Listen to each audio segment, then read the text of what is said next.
கர்த்தருடைய பரிசுத்த நாமம் மகிமைப்படுவதாக. இன்றைய காலை தினத்துல கூட உங்களை சந்திப்பதில் மிகுந்த மகிழ்ச்சி அடைகிறேன். இன்றைய தினம் நாம் தியானிக்க இருக்கிற வேத பகுதி ஆதியாகமம் 32:10. அடியேனுக்கு தேவரீர் காண்பித்த எல்லா தயவுக்கும் எல்லா சத்தியத்துக்கும் நான் எவ்வளவேனும் பாத்திரன் அல்ல. நான் கோலும் கையுமாய் இந்த யோர்தானை கடந்து போனேன். இப்பொழுது இவ்விரண்டு பரிவாரங்களையும் உடையவனானேன். இந்த வசனத்தின் மூலமாய் நாம் என்ன அறிந்து கொள்ள இருக்கிறோம் என்றால், யாக்கோபு எவ்வளவு தாழ்மையுள்ள ஒரு விண்ணப்பத்தை ஆண்டவருடைய சமூகத்துல வைக்கிறார் என்பதை நம்ம பார்க்கிறோம். ஆண்டவர் முதலாவதாக ஆபிரகாமை தெரிந்து கொண்டார். பெயர் சொல்லி அழைத்து அறிந்தது மாத்திரமில்ல, அவன் மூலமாய் மிகப்பெரிய சந்ததியை ஆண்டவர் ஏற்படுத்துவேன் என்று சொன்னார். அதோட மாத்திரமல்ல, அதே கிருபைகளை ஈசாக்குக்கும் அளித்தார்.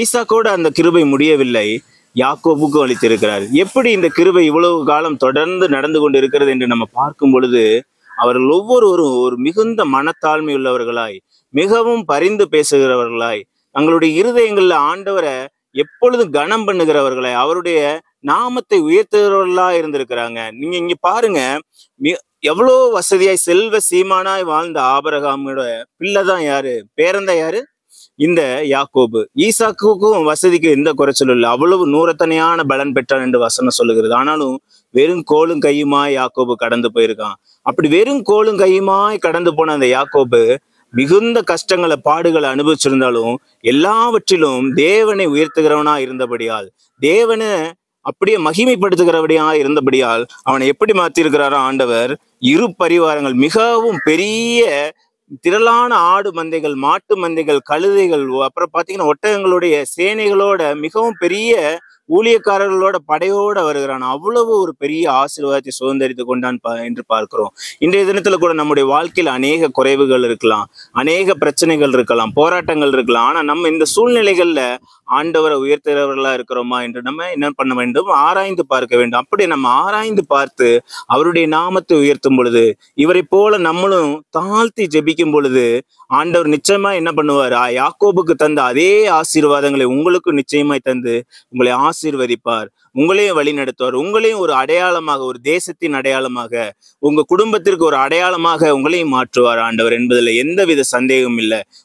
உங்களுடைய இருதயத்தை நீங்க தாழ்த்தி அர்ப்பணிப்பீங்களா? கண்களை மூடி ஜெபிக்கலாம்.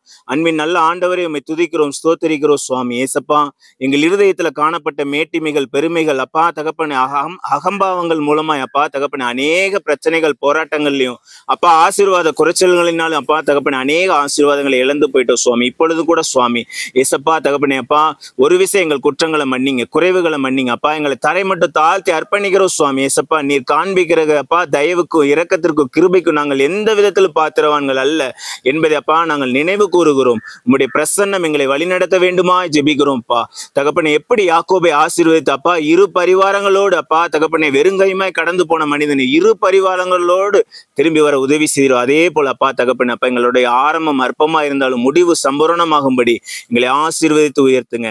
எங்களோட இருந்து எங்களை வழி நடத்துங்க சுவாமி. அப்பா கிருபைகளை அப்பா தகப்பனே அப்பா பெருக பண்ணுங்க. உங்களுடைய திருக்கரங்களை தாழ்த்தி அர்ப்பணிக்கிற இயேசுவின் மூலம் ஜெபிக்கிறோம் நல்ல பிதாவே, ஆமேன். God bless you. God bless you.